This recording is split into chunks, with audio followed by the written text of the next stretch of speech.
glad that you could make it here and to hear my friend Josh Watson speak on a very important topic. And actually, we had breaking SCOTUS news today that he made mention. I won't go into future thunder if you want to mention it in your presentation.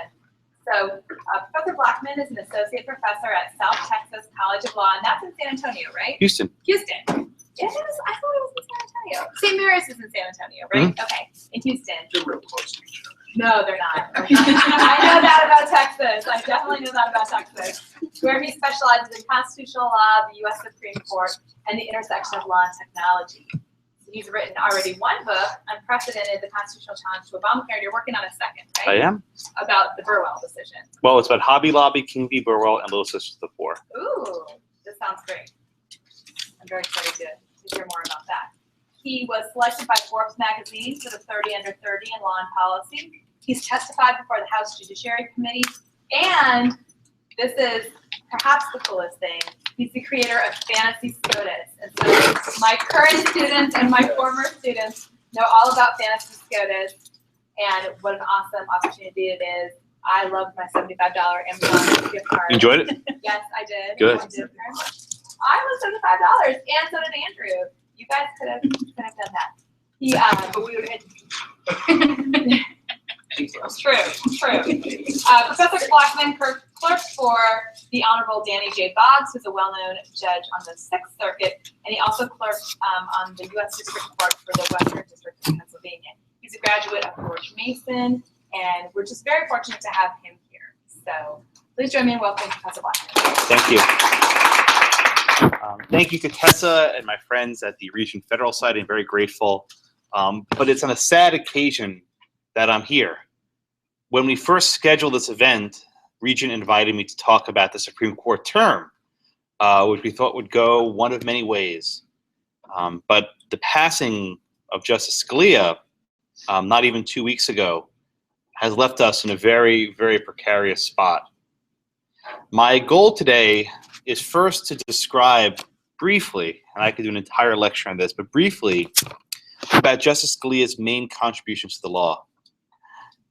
After that, I'd like to describe how his absence will impact 5 major cases this term, affecting immigration, abortion, contraceptive mandates, affirmative action, and labor and free workers' rights.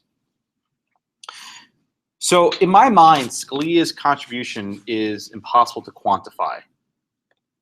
If you're a law student today, you don't understand how the law was before 1986 when Nino Scalia came to the Supreme Court. And there are 3 major attributes of Scalia's contribution: textualism, originalism, and a commitment to the rule of law above policy.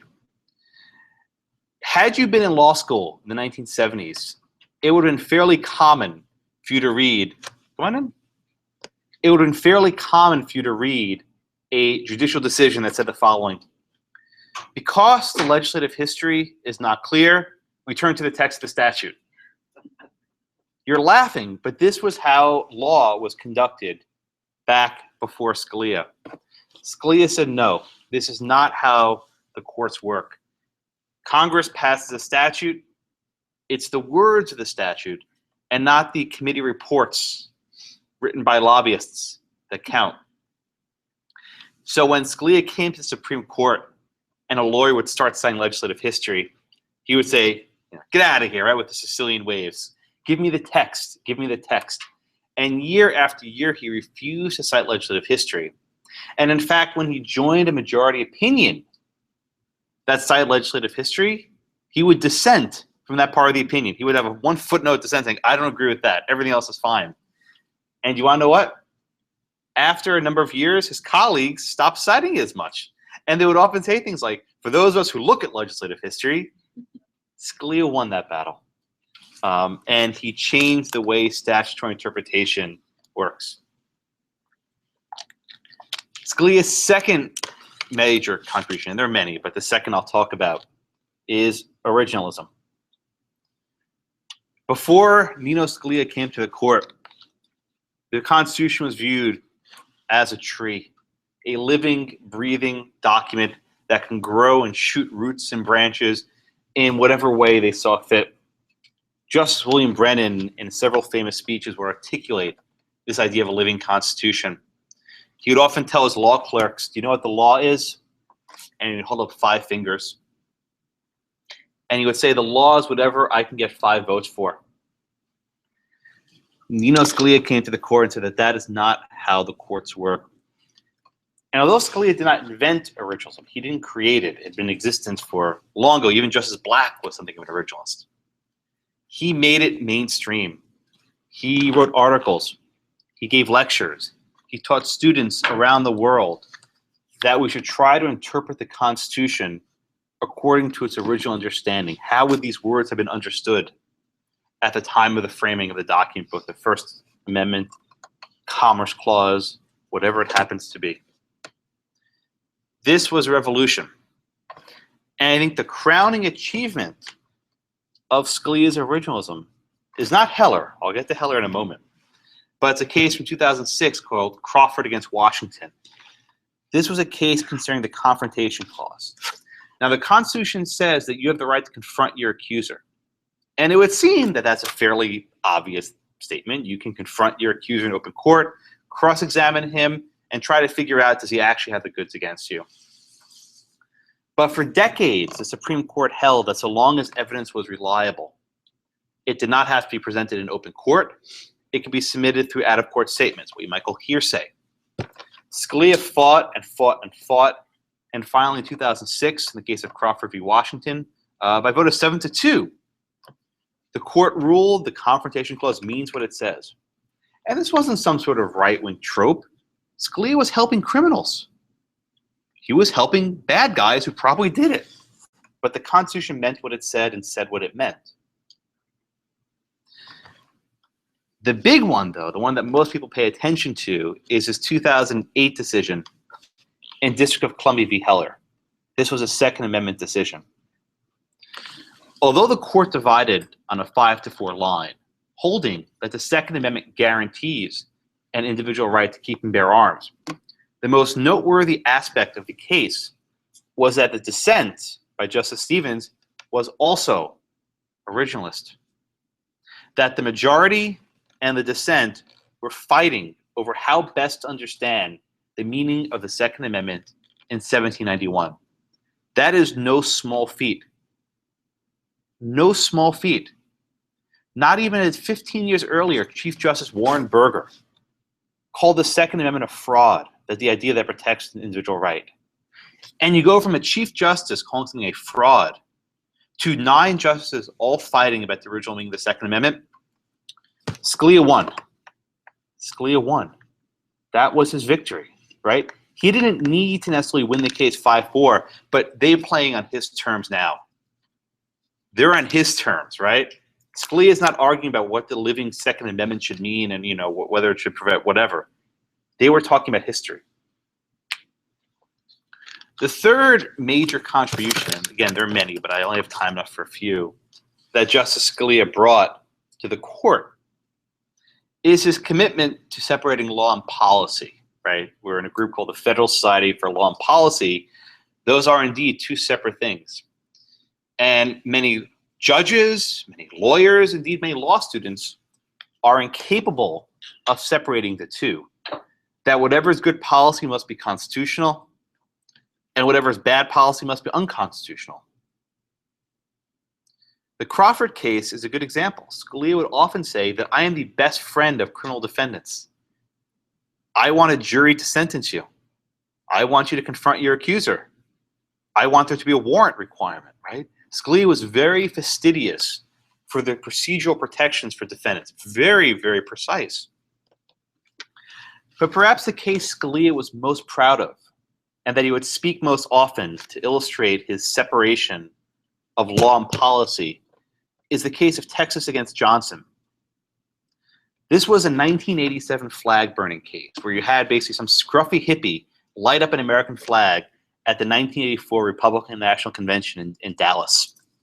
He was prosecuted by Texas, and his appeal went to the Supreme Court.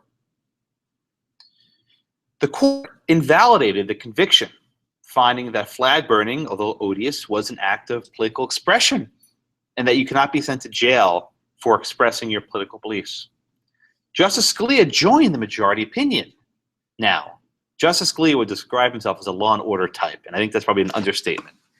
No doubt he would want to, in the court of public opinion, lash the person who burned the flag.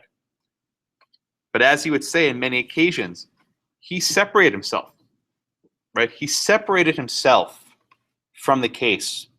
And the First Amendment protected something that he thought was bad policy. And that's a lesson we should learn. Simply because something is bad policy does not make it unconstitutional. Conversely, simply because something is good policy does not make it constitutional. There's a story that I've heard several times, which is almost certainly true, from good authority, where the day after the Texas v. Johnson decision was rendered, Scalia was having breakfast with his wife, Maureen, who we love very much, and she opens up the Washington Post, the front page story. Supreme Court upholds flag burning. And his wife looks at Scalia like, what'd you do? And then the story goes, I got this in good authority, but the story goes, she starts humming the national anthem. And then Scalia goes, if I may curse in Regent, I don't need this shit. And he walks up there and storms, I'm going to work. I have it on pretty good authority this is true, but one can never know, but I'll vouch for it. But that was Scalia, right? He, contrary to what people may say about him, he firmly believed what he believed. And when his law and policy separated, he diverged. We miss him. We're going to have a serious debt that we will owe him. And I don't think we will even appreciate his absence for some time to come. Even today, we had a milestone of sorts. Tessa's smiling. Justice Thomas has not asked a question from the bench in 10 years. 10 years, since 2006, he has not asked a question. Today, apparently, he has 7 questions. It was actually a case involving denying a violent misdemeanant the right to bear arms. And he asked what other constitutional rights can be eliminated if you commit a misdemeanor. Parking ticket, speeding ticket, whatever, DWI, whatever it happens to be. And apparently at the very end of the argument of the government lawyer, the lawyer said, unless there are any other questions, which is, your advocate's last move, right? Thomas says, I have a question. So maybe we'll see Justice Thomas trying to fill in the gap. Maybe we'll see Justice Alito trying to fill in the gap. I like both those jurists. They have their own strengths. They have a ways to go to try to fill Nino Scalia's boots. He liked wearing cowboy boots. So I'd like to now move to how this affects the current term of the Supreme Court. Last term, for those of you who study closely, was something of a depressing situation. It couldn't have gotten much worse. For all the talk about the shorthanded court, last year I think there were 19 5-4 decisions. Nino Scalia was in the majority only 5 times. So that gives you an indication of how last term went. But this term was supposed to be the makeup, right? This term was supposed to be the case where the conservatives strike back. I fear that this is no longer the case. So there are 5 cases I want to discuss. First, United States versus Texas, an immigration case. Second, Zubik and Little Sisters of the Poor, it's a contraceptive mandate case. Third, Fisher versus University of Texas, it's an affirmative action case. Fourth, Whole Woman's Health, this is an abortion case from Texas. And fifth, Friedrichs versus California Teachers Association. This is a case involving labor unions. I should note that of these 5 cases, 4 involve Texas. So I guess I'm proud of my home state. I don't know, but it's a very Texas term. It usually is. So the first case, United States versus Texas. This is a case I'm intimately familiar with. We have a map of the United States there, so we can see where the wall we built shortly. Lord help us. So.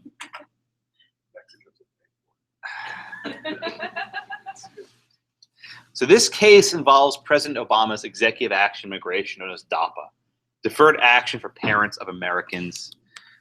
The purpose of this policy, as the government explains it, is to simply defer the prosecution and defer the deportation of roughly 4 to 5 million aliens who are here illegally. As a consequence of granting this status known as deferred action, these aliens receive work authorization. They receive entitlement to Social Security. They receive entitlement to Medicaid and various other governmental benefits. Shortly after this after this policy was announced in November of 2014, the state of Texas, ultimately joined by about 25 other states, filed a lawsuit way down. I remember that school. Way down here in Brownsville, right? See that little red dot? There. Texas filed the lawsuit in Brownsville, Texas. And they made a number of arguments. They made an argument that this was a violation of the Administrative Procedures Act. They argued that this was a substantive APA violation. And they also argued that this violates the separation of powers, that this amounted to an unlawful suspension of the law, in violation of the president's duty to take care that the laws are faithfully executed. The district court ruled, and by the way, I should note I filed briefs in support of Texas in both the district court, the circuit court, and I will almost certainly be filing a brief at the Supreme Court next month. I haven't done it yet, but I almost certainly will. The district court ruled in favor of Texas, arguing that there was a procedural APA violation and that this policy must go through notice and comment rulemaking. The Fifth Circuit Court of Appeals, based in New Orleans, over there, right? The Fifth Circuit ruled that this was not only a procedural violation, but also a substantive violation, and that was contrary to the statute. Neither the district court nor the circuit court ruled on the constitutional question. They didn't need to because they resolved it on administrative law grounds. The Supreme Court granted certiorari, and in a move that surprised many, not me, but surprised many, the court added an additional question presented. The court asked the government to brief whether the take care clause has been violated. And by my research, this is the first time ever, that the Supreme Court has asked the president to justify that he is faithfully executing the law. Now, we'll never know exactly why the court added that question, but at a minimum, it raises the question that the government now needs to explain themselves. Right? Like I Love Lucy, you got some explaining to do, right? That to explain themselves. The government's opening brief, I think, is due next week or two, so we'll see what they come up with. They've assiduously avoided answering the exact question because they don't want to put anything on paper, but they may need to now, but they'll duck it. The SG is very good at not answering questions until he has to.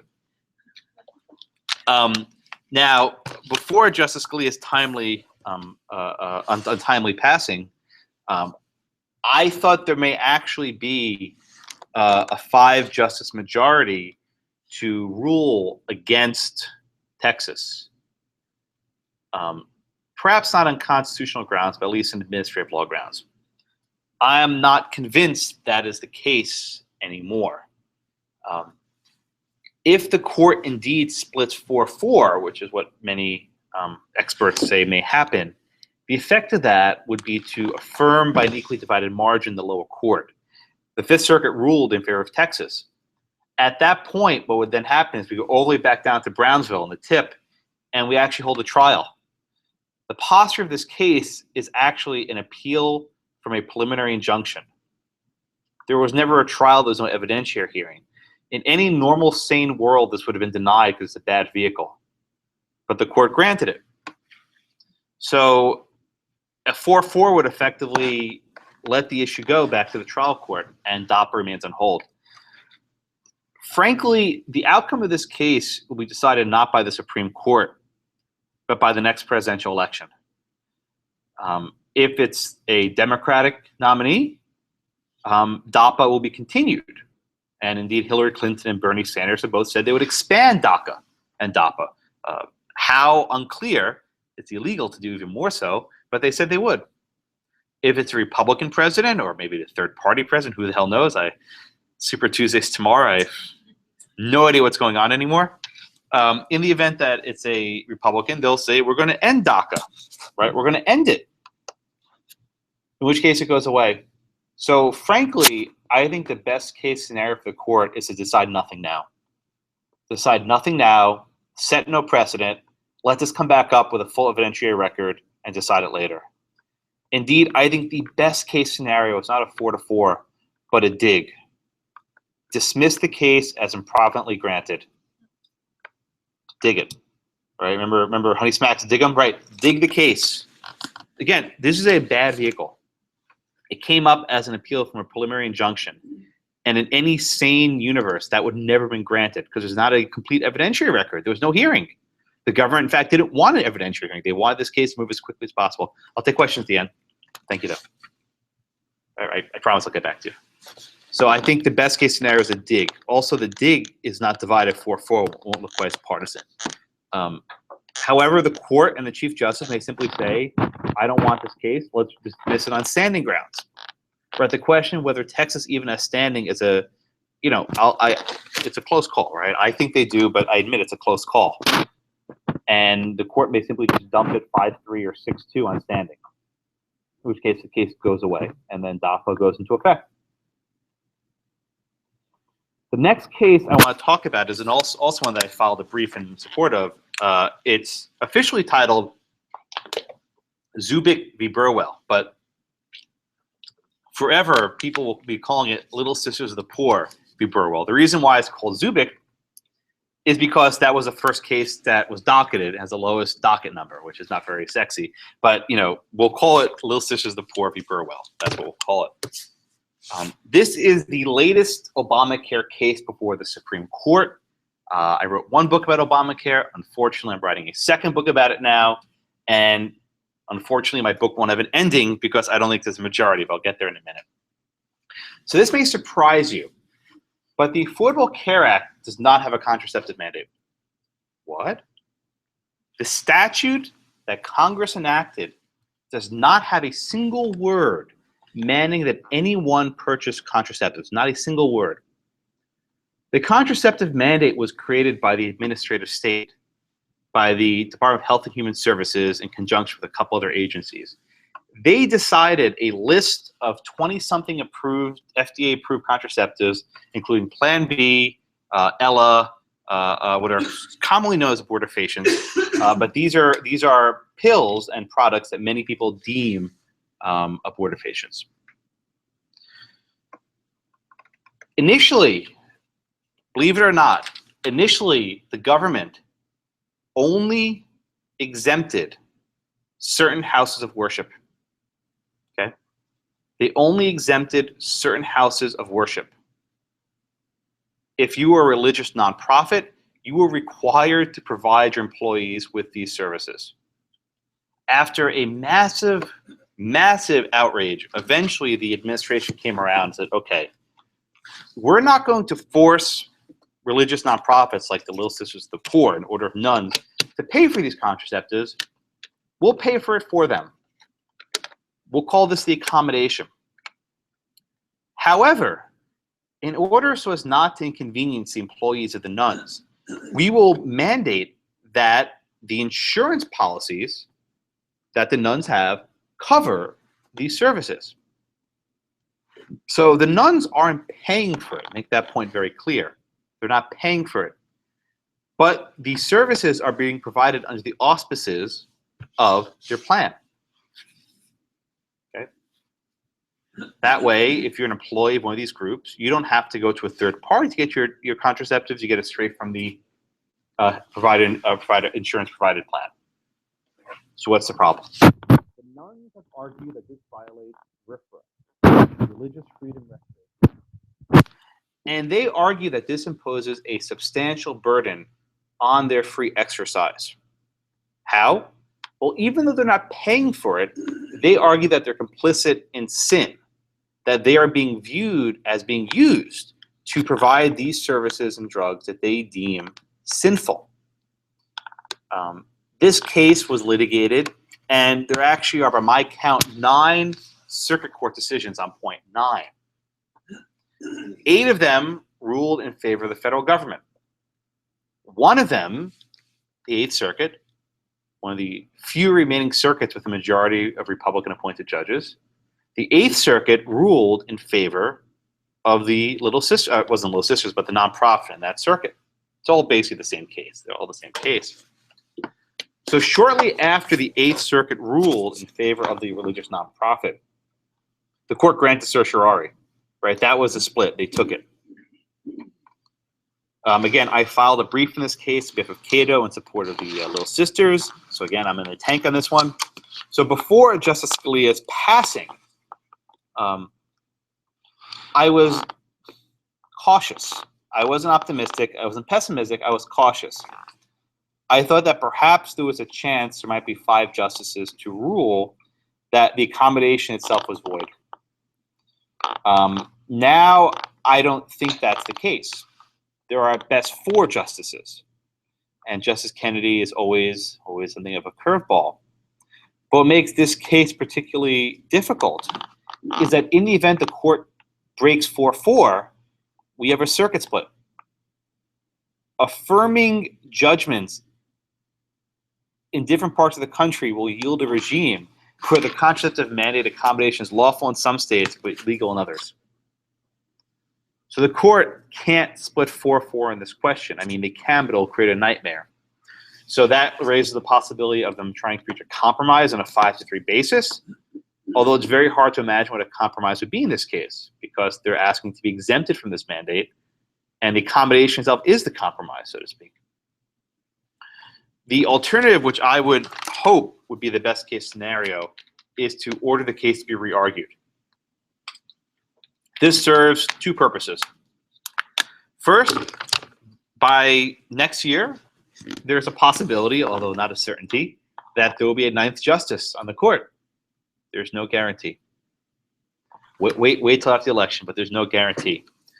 But more importantly, from my perspective, the next president, if indeed he is a Republican, may decide to rescind the contraceptive mandate in various forms.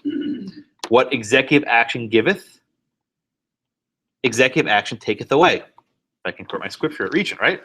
I think I fulfilled my duty, my mission statement for the day. The fact of the matter is there's nothing in the statute requiring the ACA mandate to look as it does. The president can simply say, I will expand the scope of the exemption for any employee who has a sincerely held religious belief. There's nothing stopping him from doing that. And that can be done fairly quickly through the administrative state. Even if the court rules in favor of the federal government, the next president can change it. Right? This is what happens when the president takes action with that statute. The next president can just rescind it. You would probably need notice and comment rulemaking to rescind it, but that takes 6 months. And the interim, the president can say, I won't enforce it in the interim. So a re-argument would, I think, be the best case scenario for that situation. But I don't think there are 5 votes anymore to rule on the merits in favor of the Little Sisters. I simply don't. The third case I want to discuss is Fisher versus University of Texas at Austin. This is a case that never goes away. This case was first brought to the Supreme Court a couple of years ago, and Abigail Fisher was a white student who was denied admission to the University of Texas at Austin, the flagship of the state school system, and she challenged that the policy of UT was unconstitutional. Now, she did not ask to overrule Grutter and Gratz. She did not ask to overrule Bakke. She asked that as structured, the Texas program was not consistent with the Michigan cases. So that was an important point. The court, in a decision that left everyone yearning for more,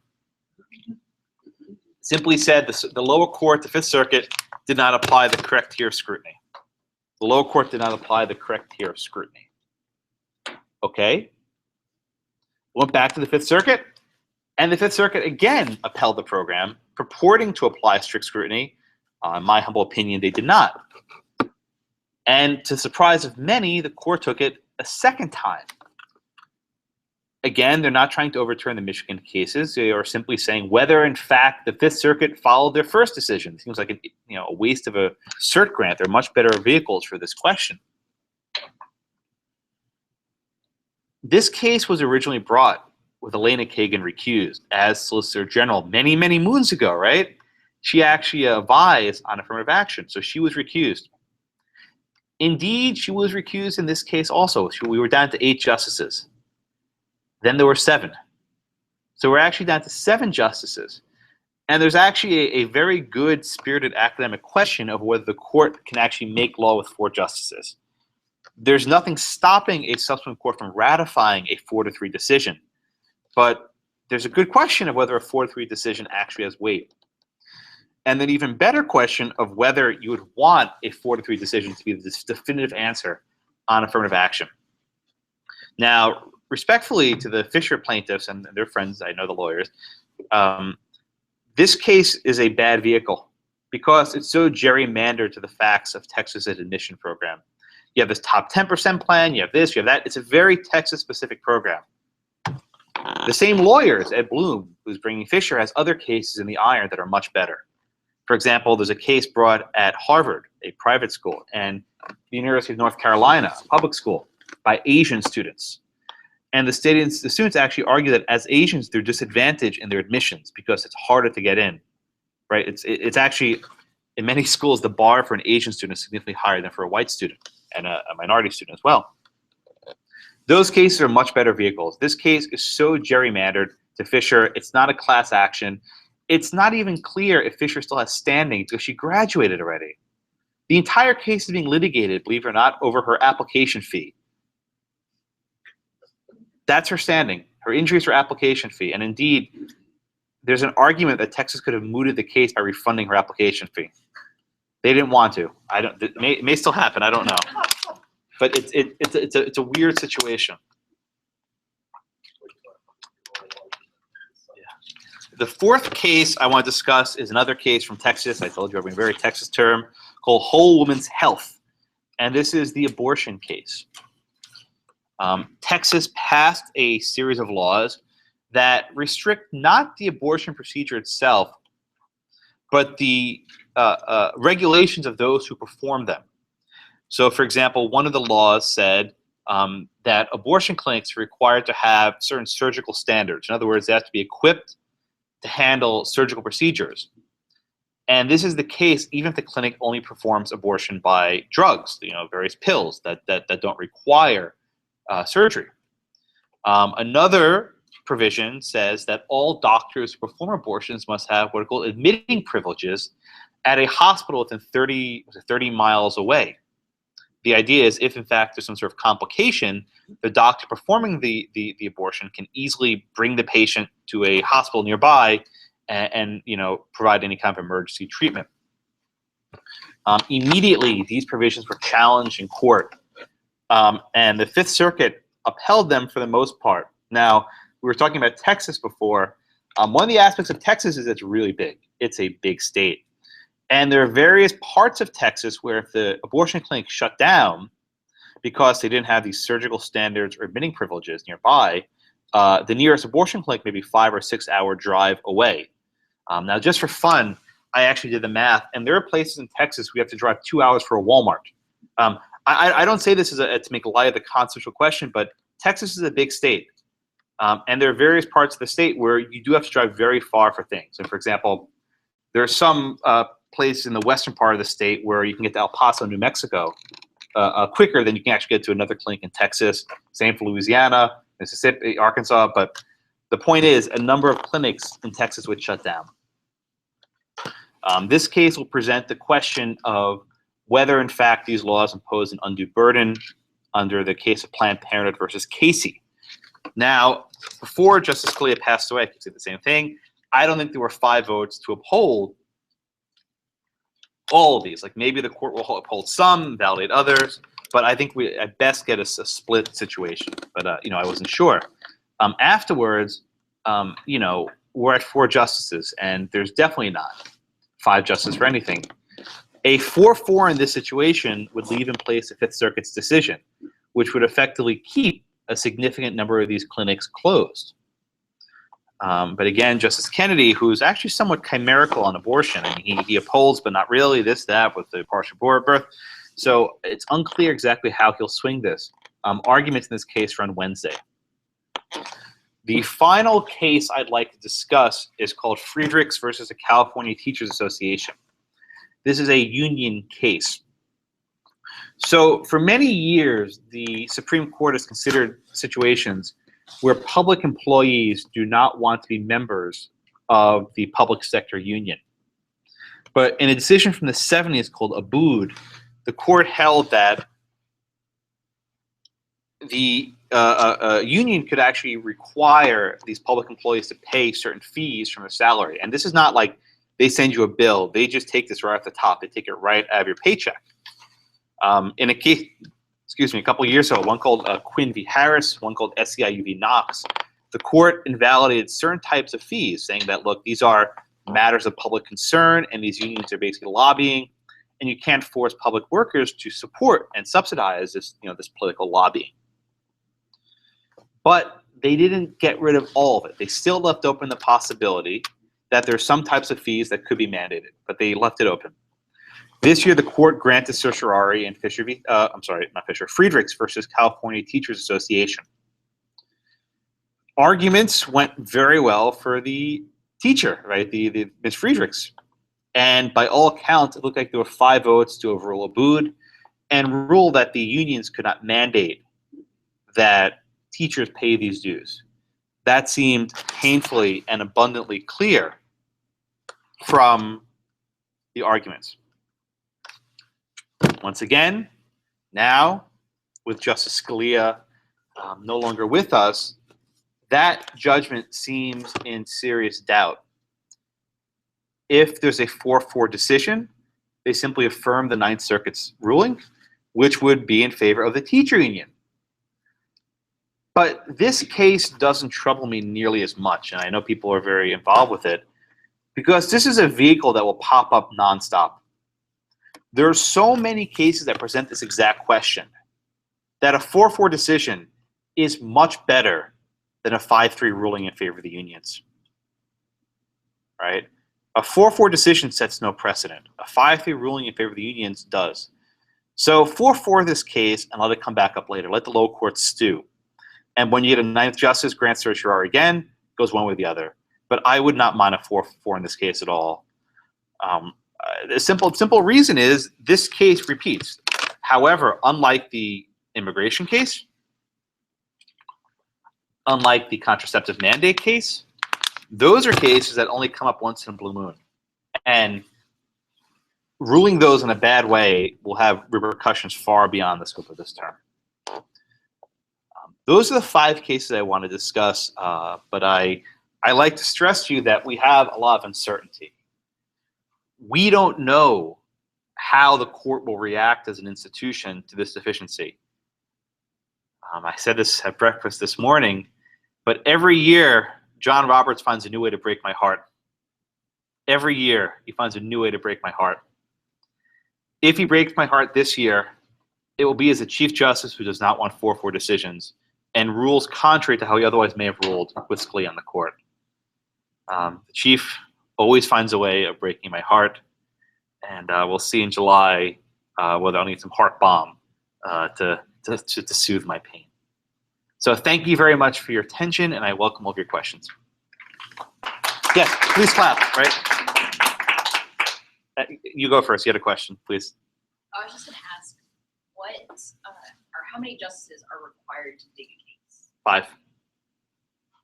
I mean, that's not written anywhere, but I think you need 5 to dig the case. That's my understanding. I don't think that's a rule anywhere, but that's the norm.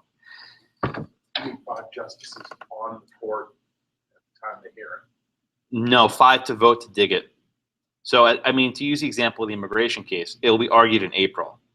There'll be at least 8 justices in April who can dig the case. And, I mean, you can actually have a dissent from a dig. I mean, that's happened before. The court votes to dig a case, and you can actually have a dissent from that. I think the best case scenario for immigration is a unanimous dig. Just dump it. In 2014, 4 dissenters.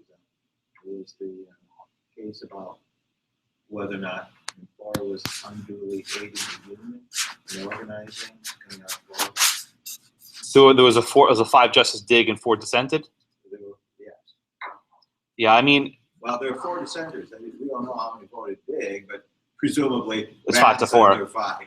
Right, but I mean, at that point, if there are 4 dissenters, we can't dig. You'd need 5 to dig. Right. No, there were 9. I'm talking about now. I said 2014. Yeah, no. Today, though, you would need 5 out of 8 to dig, which is hard. Tessa? What do you think about the Trinity Lutheran? You know, I haven't studied that one too closely. You want to tell your students about it? I've only read a little bit about it. It involves rubber chips or something. Right, it involves playground equality, as they like to Playground talk about. So whether it's a Blaine Amendment in Missouri, and whether a church daycare or church primary, I can't remember if it's a daycare or elementary school, didn't get access to a state grant to put recycled tires over the playground to protect the little kids from skinning their knees, and the state Blaine amendment would prohibit it. But the state won below at, because circuit, I can't remember if it was circuit or state court. If Trinity Lutheran is a Was it was Indiana Supreme Court? I think it may have been. It's Missouri. Missouri. So it might be the Missouri Supreme Court. Yeah. So the question is whether the Supreme Court would sort of put an end to Blaine amendments all around, which would be great from a religious liberty standpoint. But a 4-4 decision would affirm a rule against the Christian school. So Want to kind of runs up against Locke v. Davey. it does run against Locke v. Davey, but Locke was such a specialized. Many people think that Chief Justice Rehnquist sort of joined that majority to write a narrow opinion. So, yeah. Thank you. Yes, sir. Do you think it goes without saying that whenever there is a ninth nominated and appointed, that the court will do a cleanup term and so essentially go back to all the 4 floors and revisit them? Well, only those scheduled for re-argument. So the question is this: if they schedule a case for re-argument in July 2016, when do they actually hold the argument? Do they hold it in October, or do they actually hold it over until they get another vote? And I don't know the answer to that one. They may actually just hold the case and not schedule until another one's confirmed, which would be an indication that they were shorthanded, that was a 4-4. But that isn't entirely clear. I think Gary's seeing some shades of this. Today in the orders list, there were a lot of denials. There were an inordinate amount of cert denials, much more than usual. There were no grants. I don't think we're going to see any cert grants for a while. Let the lower courts handle this. I think the court's going to defense. Yes, sir. Let me ask you about the Little Sisters case. I wonder if there's another way out on that. I mean, the uniform problem with circuits seemed to be that these circuit court judges were willing, unbelievably, to say that we have the right to decide whether or not your religious beliefs are reasonable. Look at Hosanna Taylor. You've got these justices that are overwhelmingly voting to protect religious conscience. And so I wonder if there might be some among the liberal side who are willing to follow what really is black letter law, that the government's not a theologian, the government's not entitled to decide whether or not your beliefs are reasonable. And it seems to me that's the real issue in that case. Right. So I appreciate the question. The difficulty, and this is, I think, almost a cognitive dissonance between the majorities and the dissenting in this case, is that the majority in the circuit courts have said, you know, we're not second guessing the religious beliefs of the Little Sisters of the Poor, right? All we're saying is that by operation of the law, there's no burden imposed upon them. And then the dissent and the Little Sisters come back and say, wait a minute, we don't care about this operation of law. Here's how the law impacts us, right? By operation of the law, here's our burden. And there's almost like a factual dispute about how the thing actually works. And your point about the government not being theologians or the court not being theologians is well taken. And if you look at the dissent, it was one by Judge Mannion in the 7th, and there are a few others, they basically said, who are we to tell the Little Sisters whether or not they have a burden? And the majority goes, well, based on our reading of the statute, here there's no burden. So I find it unlikely that any of the Hobby Lobby dissenters, right, can turn around.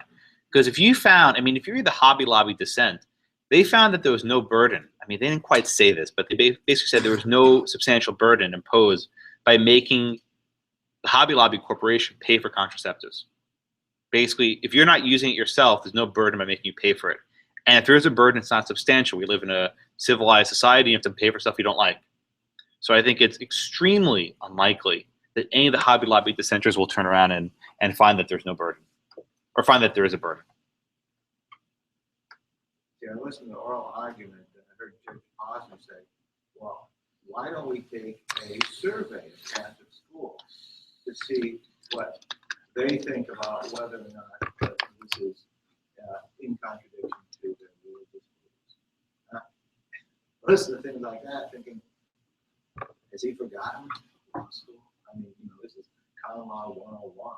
So it's unbelievable. Well, Judge Posner doesn't find himself constrained by text, history, or precedent. I know. He's admitted as such. He's admitted that he finds himself not constrained by the Constitution. It's simply a means to an end for Judge Posner. He's been very, very open about that, in fact. So, anyway. Yes, sir.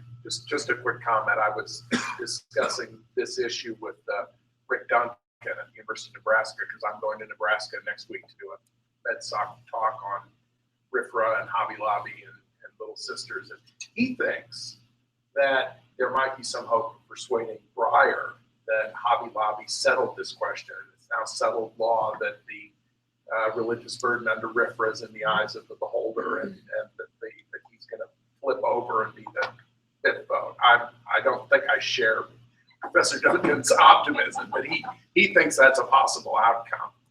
Professor Duncan's a friend. I don't know that I agree. I'll tell you, though, I'll get your question in a moment. The brief that I wrote in Little Sisters of the Poor was actually not on RFRA, but on the APA.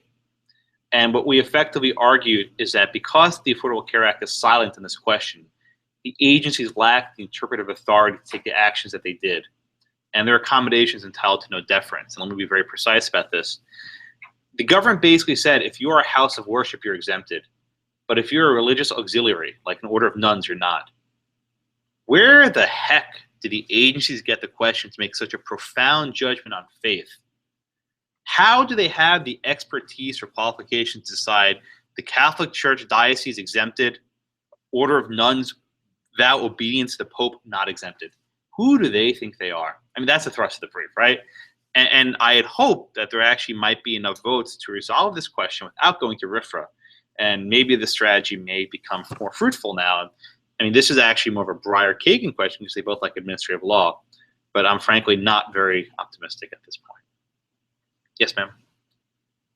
Going back to your comment a couple minutes ago regarding the court denying cert in A lot. a number of cases, projecting for the next couple of months, do we expect the court to pretty much deny cert in almost everything? Yes. And can the court just do that? They'll grant a lot of ERISA cases. I don't mean to pick on ERISA, but they can grant cases that are not controversial, right? Until they know what their composition will look like, they can take, cases that are not going to be 5-4. They know which ones these are. And the thing is, these cases will come back up. Any case that's been denied, they can wait another year or two, they'll find another one. So it's not that big of a deal. It'll become problematic, though, for the cases that have to be decided now. And we'll see what happens. But yes, sir. Interestingly, to that point, it would seem that that's actually the entire court would agree about that, because liberal justices may wait thinking we're going to get somebody appointed by Obama or. You mean Clinton? Right. No, we have an amendment prohibiting another Obama appointee. Oh, you mean this year? Yeah. Oh, I'm sorry. Yes. This year, or that the conservatives likewise think maybe a Republican will take. President Trump will appoint Judge Judy, right? And so it seems like it's actually in everyone's interest to push off, and that the court would be in agreement about that, assuming that they are not a fan of the 4-4. And if somebody is, then I guess that makes a difference. Right. I mean, so I mean, there's game theory, right? If you're Justice Ginsburg, if you're Justice Kagan, maybe you roll the dice and saying, let's just wait on stuff and let President Clinton appoint Nina Pillar to the Supreme Court, and we'll get a fifth vote to overturn Citizens United, right? And we'll get a fifth vote to rule against the Little Sisters of the Poor and make a RFRA precedent. Or we'll do a fifth vote to put affirmative action on a strong footing, or get a fifth vote to rule that the president can suspend the laws whenever he wants. Although, what's interesting about the Texas one, and I've been making this point for months, if you think executive power in the hands of President Obama is dangerous, wait till you see that in the hands of Donald J. Trump. No, I'm not being facetious here. I've made this point for months. If you think President Obama's decision to not enforce various aspects of the law is dangerous, wait till President Trump has that exact same power. You will see the quickest reversal of law professors in the country, okay? If you were to take a poll, to borrow Judge Posner's expression, of law professors who think that DAPA is unconstitutional, like me, right? There's like 3 of us, right, in the entire country. 4, in this room accepted, right? We are the 1%, I suppose, right? You're the proud, right? But if you imagine that President Trump starts suspending the enforcement of, let's say, the corp capital gains tax, the Clean Water Act, Clean Air Act, right? I hear applause. I'm not clapping for that. No, but that's exactly right. I'm not clapping for that. I believe in the rule of law above policy. This is a lesson Scalia taught us, and I believe that. Maybe others won't, but I do. You will see the quickest reversal. Like, well, that prosecutorial discretion does not include the right to spend a capital gains tax because that's not immigration. Which you'll see this quick reversal. It's you mean your heels will crack. They turn around so quickly. But a ruling that the states cannot challenge this policy may not be in the liberals' best interests because they may want liberal states to challenge President Trump's policies. I'm not being facetious here. I think I'm going to write this in my brief, but there is a serious interest in not resolving this case now because we don't know what the next 8 years are going to look like, right? Justices Kagan and Ginsburg are not stupid. They know that President Trump will do things that make Obama blush. And liberal states, liberal AGs will get their, they'll dust off their legal briefs. Dust off their federalism arguments. Exactly. So setting a precedent against Texas may indeed be injurious to liberal policies in the future, which is another reason why I think a dig would be excellent. Just get rid of this case. Just get rid of it. It's an awful case to resolve. Let the election decide it. Last question from Professor Dysart. Well, it was more of a comment, but interesting. I saw something on the news over the weekend that Trump wants to have more robust libel laws. And so my common law students are getting ready to talk about the Alien and Sedition Act. And I thought we're going to get like President Trump's new Alien and Sedition Act by executive order. He says he wants to open up the libel laws. I mean, which is bizarre. Putting aside the First Amendment, libel laws are a matter of state law. Right? Almost every state has libel laws. There is no federal libel law. So I don't know. So Congress will enact the new 2017 Alien Sedition Act, right? I mean, seditious libel. If you accuse Donald Trump of supporting the Ku Klux Klan, you'll be thrown in jail, or I don't know what it is. Look, I mean, I can't put this point too mildly. If indeed there is a President Trump, the powers that President Obama solidified will make liberals cringe when they realize the consequences of their actions and their acquiescence, right? Their acquiescence to this because they like the results. They will rue this day. And I'm not a Trump supporter. I think I mentioned this, I'm supporting Senator Cruz, but they will rue this day if indeed it's a Trump presidency and he does what they thought Obama could do. Thank you so much. Thank you all so much. Thank you.